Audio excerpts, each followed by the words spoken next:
سورۃ القصص کی آیت نمبر 27 الحمدللہ وکفی وسلام علی عبادہ الذین اصطفی خصوصاً علی سید الرسل وخاتم الانبیاء وعلی آلہ واصحابہ الاتقیاء اما بعد فاعوذ باللہ من الشیطان الرجیم بسم اللہ الرحمن الرحیم قال انی اريد ان انکحک احدی ابنتی هاتین علی ان تأجرنی 8 حجج فإن أتممت 10 فمن عندك وما أريد أن أشق عليك ستجدني إن شاء الله من الصالحين قال ذلك بيني وبينك أيما الأجلين قضيت فلا عدوان علي والله على ما نقول وكيل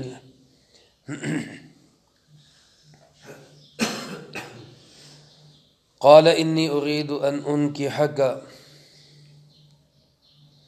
وہ بزرگ کہنے لگے بے شک میں یہ ارادہ رکھتا ہوں کہ میں نکاح کر دوں تجھ سے احدی ابنتی ہاتین، اپنی ان 2 بیٹیوں میں سے ایک کا، علی ان تأجرنی 8 حجج، اس شرط پہ کہ تو مزدوری کرے میرے ہاں 8 سال تک، فإن أتممت 10، سو اگر تو پورا کر دے 10 سال، فمن عندک، تو یہ تیری طرف سے احسان ہوگا، وما أريد أن أشق عليك، اور میں یہ نہیں چاہتا کہ میں تجھے مشقت میں ڈالوں، ستجدنی ان شاء اللہ من الصالحین، ان قریب تو پائے گا مجھے اللہ نے چاہا تو نیک لوگوں میں سے۔ قال ذلك بینی و بینک، حضرت موسیٰ علیہ السلام نے فرمایا کہ یہ میرے اور آپ کے درمیان معاہدہ ہے، ایما الاجلین قضیت، جون سی مدت بھی میں پوری کر سکا، فلا عدوان علی، مجھ پہ کوئی زیادتی نہیں ہوگی، واللہ علی ما نقول وکیل، اور اللہ جو ہم طے کر رہے ہیں وہی اس پہ گواہ اور کارساز ہے۔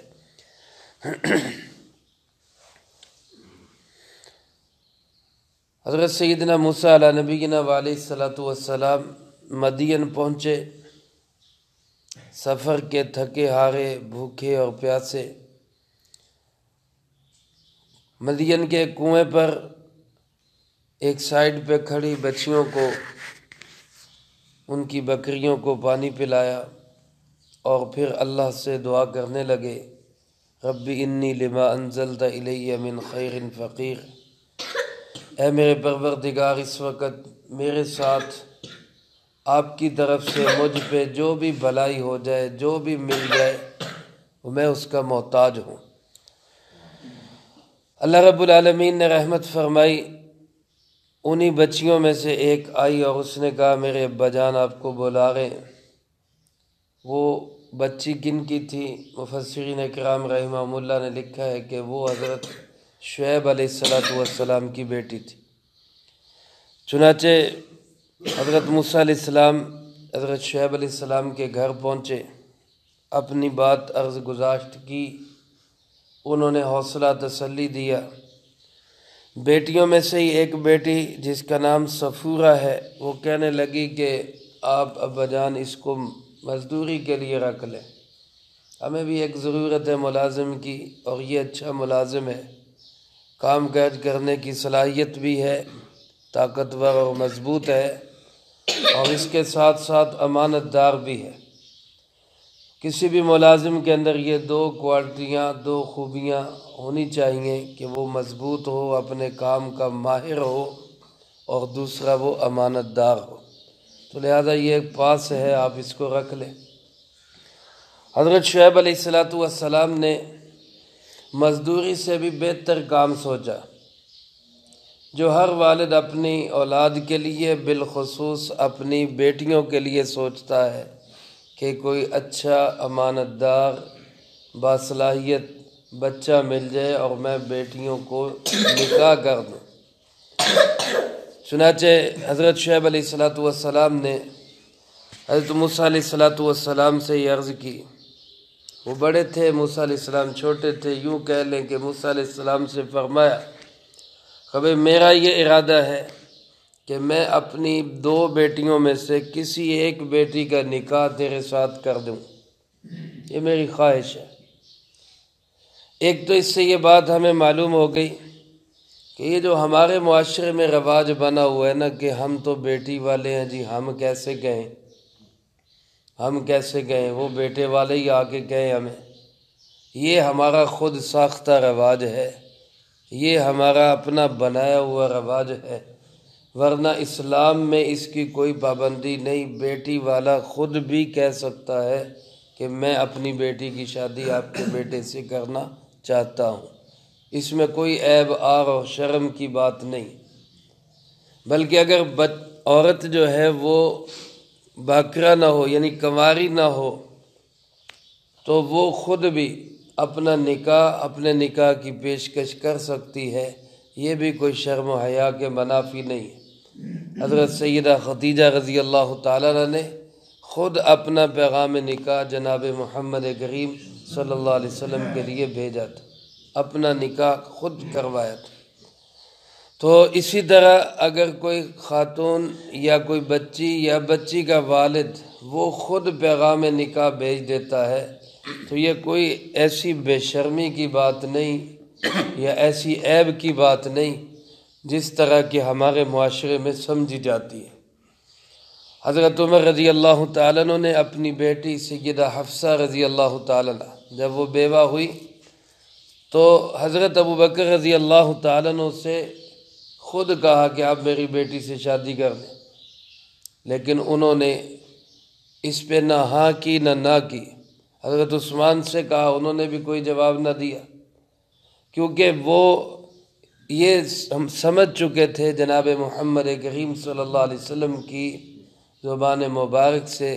یا کئی حالات سے ان کو آگاہی تھی کہ آپ خود ان سے نکاح کرنا چاہتے ہیں۔ چنانچہ حضرت حفصہ رضی اللہ تعالیٰ عنہ جناب محمد کریم صلی اللہ علیہ وسلم کی زوجہ بنی۔ تو بہرحال حضرت عمر نے تو اپنی طرف سے پیشکش کی، تو اس لیے اگر بچی والا خود کہہ دے تو یہ بھی کوئی قباحت کی بات یا یہ کوئی شرم اور عار کی بات نہیں ہے۔ یہاں حضرت شعیب علیہ السلام نے خود کہا کہ بھئی میں اپنی بیٹی کا دو بیٹیوں میں سے کسی ایک کا نکاح آپ سے کرنا چاہتا ہوں۔ دوسرا سوال یہاں پہ یہ ہے کہ اگر کسی شخص کی دو بیٹیاں ہوں اور وہ متعین کیے بغیر یہ کہہ دے کہ میں ان میں سے کسی ایک کا نکاح آپ سے کرتا ہوں تو کیا ایسے نکاح ہو جائے گا؟ تو اس کا جواب یہ ہے کہ جب تک متعین نہیں ہوگا نکاح نہیں ہوگا۔ کسی آدمی کی دو بیٹیاں وہ کہے جی میں ان میں سے ایک تمہارے نکاح میں دیتا ہوں تو ایسے نکاح نہیں ہوگا جب تک کہ ان میں سے متعین نہیں کرے گا کہ میں اس بیٹی کا نکاح نام لے کر یا سامنے بٹھا کے اشارہ کر کے اس بیٹی کا نکاح آپ سے کر رہا ہوں۔ اگر ایسا نہیں کرے گا تو نکاح نہیں ہوگا۔ تو یہاں انہوں نے ایسا کیوں کیا؟ تو علماء فرماتے ہیں کہ اصل میں یہاں پہ نکاح نہیں ہو رہا، صرف نکاح کی بات ہو رہی ہے۔ قرآن کریم نے جو بتلایا ہے یہاں نکاح نہیں ہو رہا، یہ نکاح کی صرف بات ہو رہی ہے کہ میں کسی ایک کا نکاح تم سے کرنا چاہتا ہوں، لیکن اس کی شرط یہ ہوگی کہ تمہیں 8 سال تک میری مزدوری کرنی ہوگی،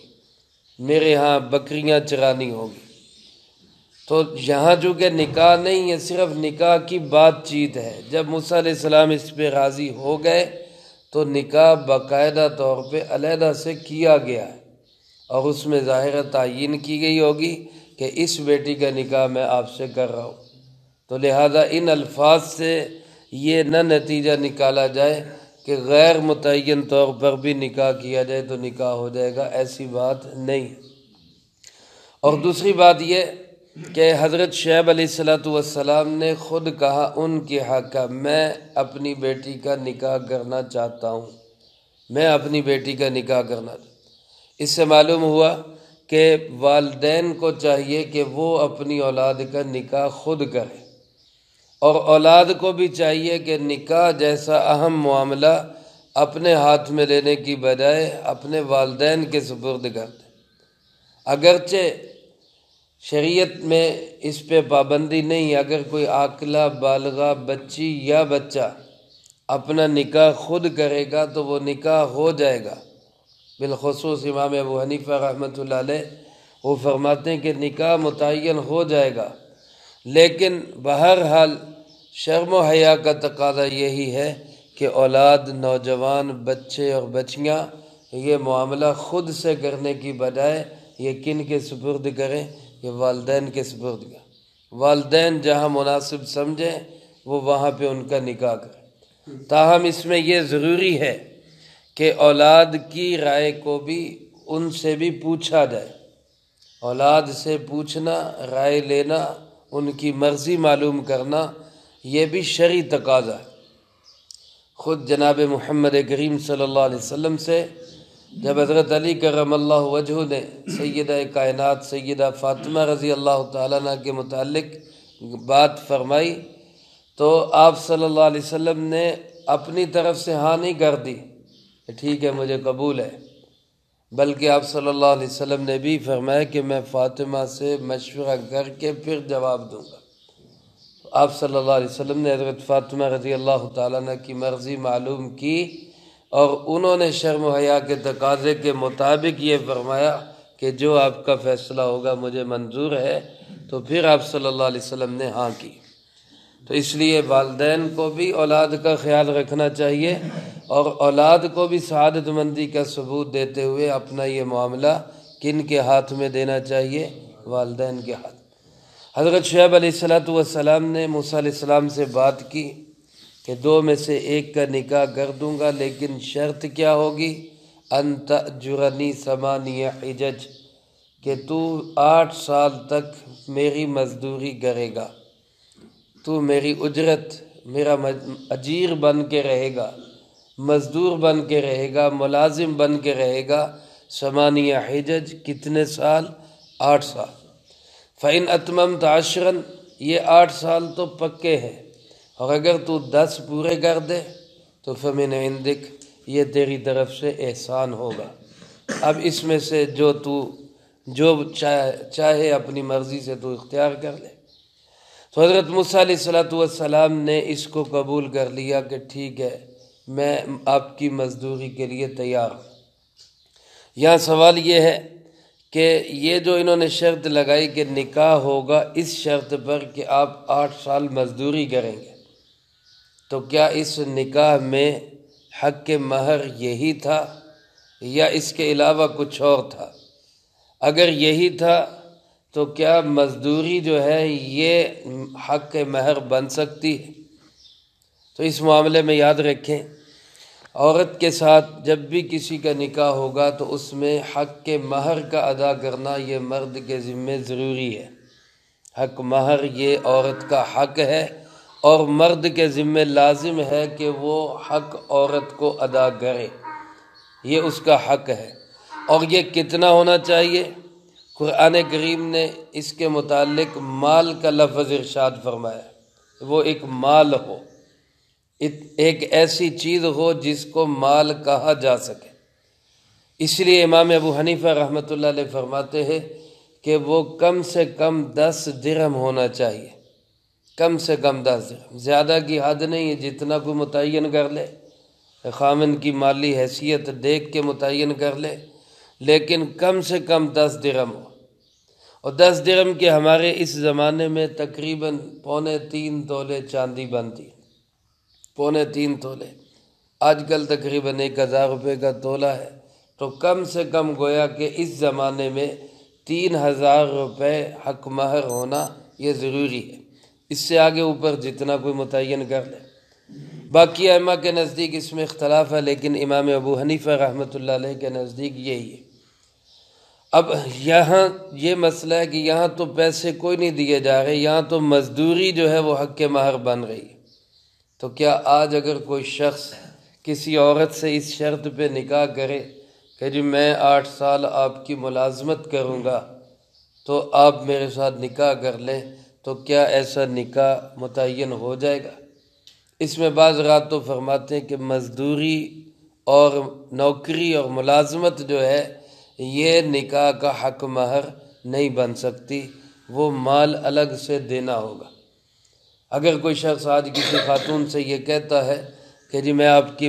نوکری کروں گا یا میں آپ کی ملازمت کروں گا، آپ مجھ سے نکاح کر لیں، تو وہ نکاح نہیں ہوگا، وہ نکاح نہیں ہوگا۔ اور بعض حضرات فرماتے ہیں کہ اگر کوئی خاتون ایسی ہو جس کا کوئی کاروبار ہو، وہ کوئی کاروبار کرتی ہے، تجارت کرتی ہے، یا اس عورت نے کوئی جانور رکھے ہوئے ہیں،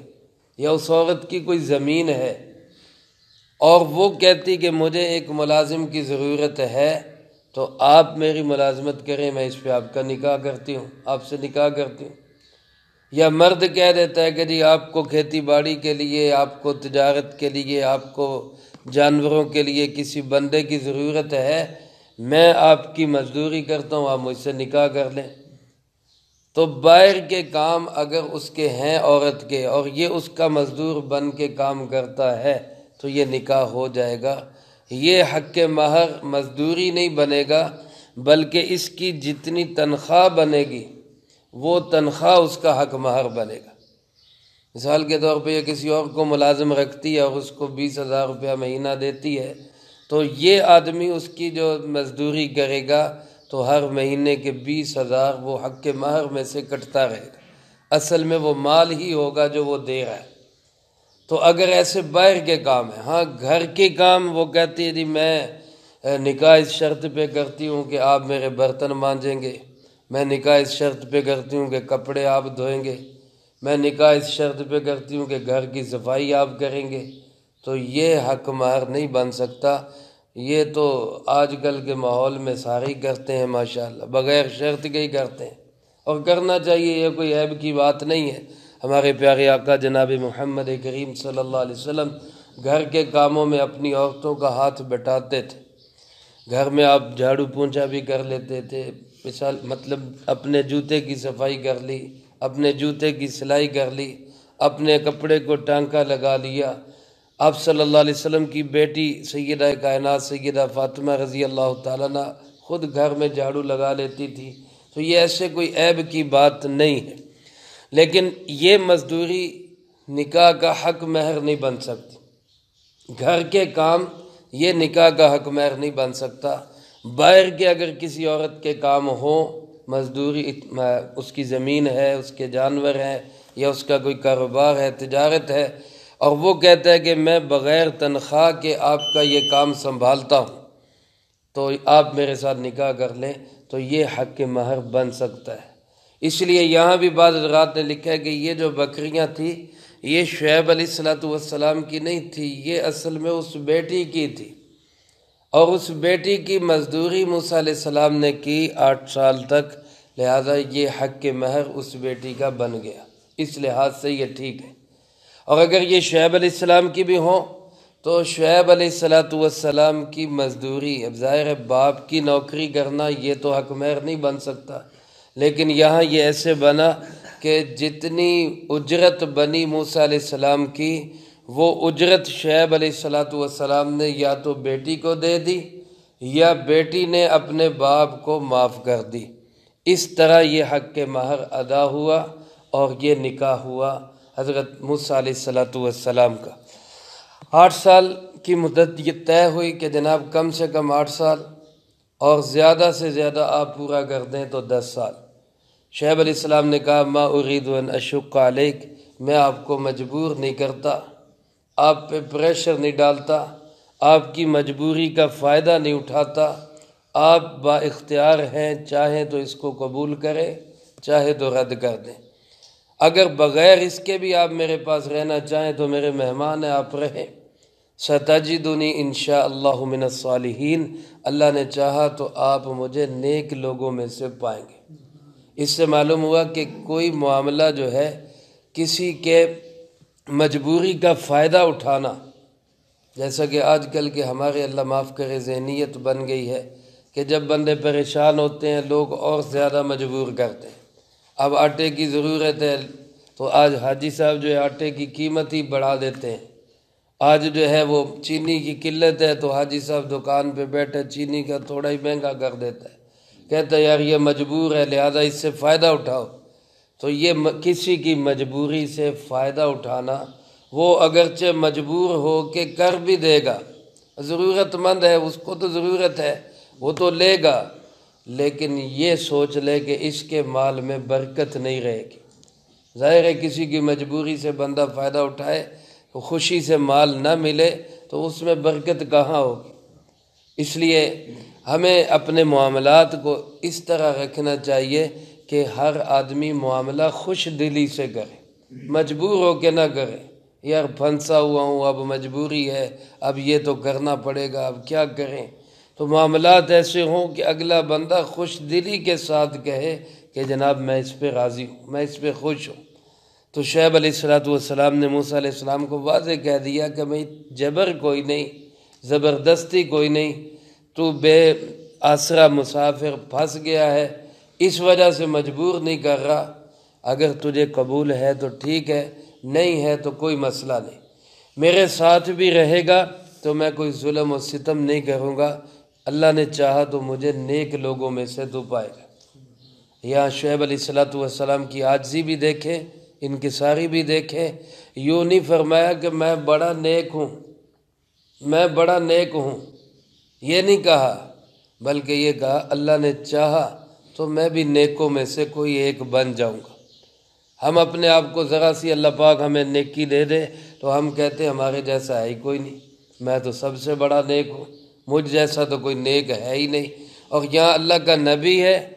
وہ اپنے آپ کو یہ نہیں کہہ رہا میں بڑا نیک ہوں، حالانکہ 100% سچ تھا کہ وہ نیک تھے، 100% سچ تھا، وہ کہتے تو جھوٹ نہ ہوتا،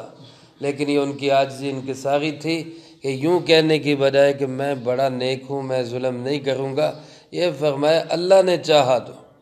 اللہ نے چاہا تو میں نیکوں میں سے بڑے بڑے نیک ہیں میں بھی ان میں سے ایک بن جاؤں گا، میں بھی ان جیسا ہی ہوں گا۔ تو ہمیں نیکوں سے محبت تو ہونی چاہیے، خود اپنی نیکی کا دعویٰ نہیں ہونا چاہیے کہ میں بھی بڑا نیک ہوں۔ ہاں جو اللہ کے نیک صالح بندے ہیں، اولیاء اللہ بزرگان دین ہیں، ہم ان سے محبت کرتے ہیں، عقیدت رکھتے ہیں، اللہ ہمیں بھی دنیا آخرت میں ان کے ساتھ شامل فرما دے۔ موسیٰ علیہ السلام نے خوشی کے ساتھ اس کو قبول کرتے ہوئے فرمایا ذالک بینی و بینک، یہ میرا آپ کا معاہدہ طے ہو گیا، 8 سال پکے میں مزدوری کروں گا اور 10 پورے کر دوں تو وہ میری مرضی ہوگی، ایم الاجلین قضیت فلا عدوان علی، جون سی مدت بھی میں پوری کر دوں میرے اوپر کوئی الزام کوئی زیادتی نہیں ہوگی، میں 8 سال کے بعد جانا چاہوں مجھے اجازت ہوگی، میں 10 سال پورے کر دوں تو میرے اوپر کوئی آپ کی طرف سے بار نہیں ہوگا۔ اب یہ جو معاہدہ ہوا اس معاہدے کا گواہ کون ہے؟ اس معاہدے کا گواہ کون ہے؟ اسلام کا تقاضا ہے کہ جب بھی انسان کوئی معاہدہ کرے تو اس معاہدے میں گواہ بھی بنائے، اس کو لکھ بھی لے، معاہدے میں گواہ بھی بنائے، اس معاہدے کو لکھ بھی لے، یہ شریعت کا تقاضا ہے۔ اگر کوئی شخص آج کہتا ہے یار اس پہ کوئی گواہ بنا لے، کہتے ساڈے تے اعتبار نہیں ہے تو اسی زبان دے پکے ہیں جی، اسی گل تو مکردے نہیں، وہ ٹھیک ہے آپ زبان کے پکے ہیں، آپ مکرتے نہیں ہیں، آپ پھرتے نہیں ہیں، لیکن شریعت کا تقاضا یہ ہے کہ پکے بندے بھی معاہدے میں گواہ بنائیں اور معاہدے کو لکھ لیں۔ وہاں چونکہ کوئی ایسا بندہ گواہ بننے والا تھا نہیں، یہ دونوں حضرات نے یہ طے کیا کہ واللہ علی ما نقول وکیل، ہم جو طے کر رہے ہیں اس کا گواہ کون ہے؟ وہ اللہ رب العالمین ہے، ہم اللہ کو گواہ بنا کے یہ معاہدہ کرتے ہیں۔ چنانچہ یہ معاہدہ ہوا اور موسیٰ علیہ السلام نے یہ مدت پوری کی اور ان کی بیٹی کا نکاح موسیٰ علیہ السلام سے ہوا، اور پھر آگے کے حالات کیا ہوئے اللہ پاک نے اگلی اگلی آیات میں بیان فرمایا وہ انشاءاللہ اگلی فرصت میں آئے گا۔ اللہ پاک سے دعا اللہ مجھے آپ کو سب کو قرآن و سنت کی صحیح سمجھ نصیب فرمائے، جو کہا سنا اس کو زندگی میں لا کے دوسروں تک پہنچانے کی توفیق عطا فرمائے۔ اللہم انت السلام و منک السلام تبارک ربنا و تعالیت یا ذا الجلال والاکرام۔ اللہم انا علی ذکرک و شکرک و حسن عبادتک۔ اللہم احسن عاقبتنا فی الامور کلها واجرنا من خزی الدنیا